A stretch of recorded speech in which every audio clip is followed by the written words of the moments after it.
What God cannot do does not exist. What Jehovah Eroi cannot do does not exist. I've come to give Eroi glory and thanks for his wonderful works in my life and in the life of my children. My first son was very little when he was diagnosed of autism. He wasn't saying anything. He wasn't talking at all. A sister here gave me the link and I joined. Before their father abandoned us, their father told me that in his words, he said, stop wasting your energy praying to God. God will not answer you. God will not heal Chukwudi. Those were his exact words. Pastor Jerry, people have mocked me. Somebody said that my son is a punishment unto me. Punishment for what I do not know. I was even accused of being responsible for what is going on. And this is what I used to challenge Eroi every time that I pray. And that 2021, after I prayed for some time, my son was able to start talking. At least he could say something, even though it wasn't clear, but he could open his mouth to talk. Then he was able to read 1, 2, 3, ABCD, say a lot of things actually, but he was speaking, but he wasn't really understanding. As time went on, I continued to pray. Now, my son is not just able to call me mama or recognize that I am his mother. He's able to communicate with his siblings.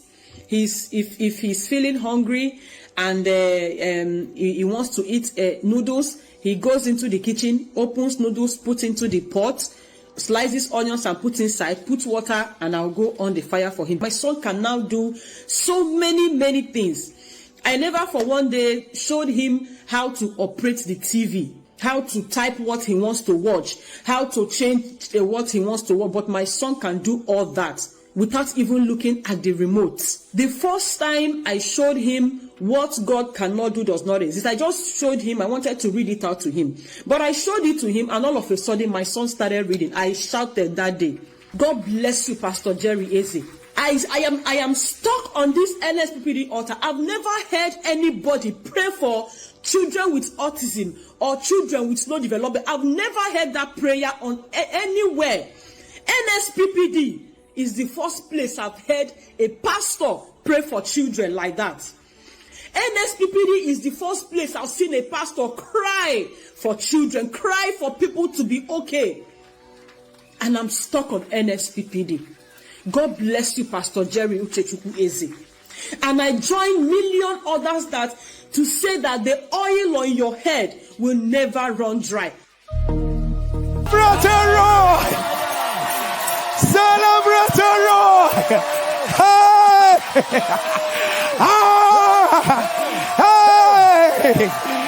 Hey! Hey! Somebody give the Lord a loud shout! Somebody give the Lord a loud shout! Somebody give the Lord a big shout! We have a very big God who is always on us. A very big God by my side. By my side. The Lord of hosts. The King of glory. Yahweh Sabaoth. Yahweh Sabaoth. And this is what I like. Da, da, da.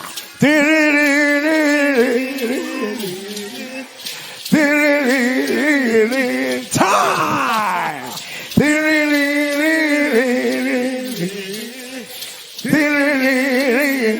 Somebody give a Roy a big shout.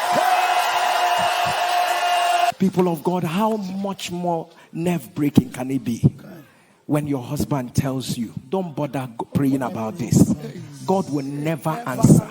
I try to understand how difficult it seems. You know, when you're looking at this autistic child and you're saying, don't even bother, God will not answer.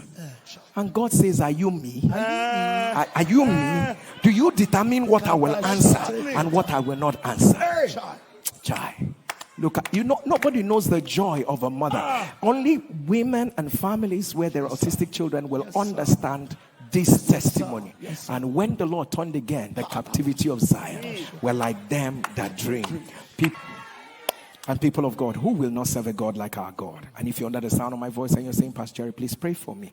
I want to receive Jesus in my life as my personal Lord and Savior. The greatest miracle that can happen in anybody's life is the miracle of a changed life.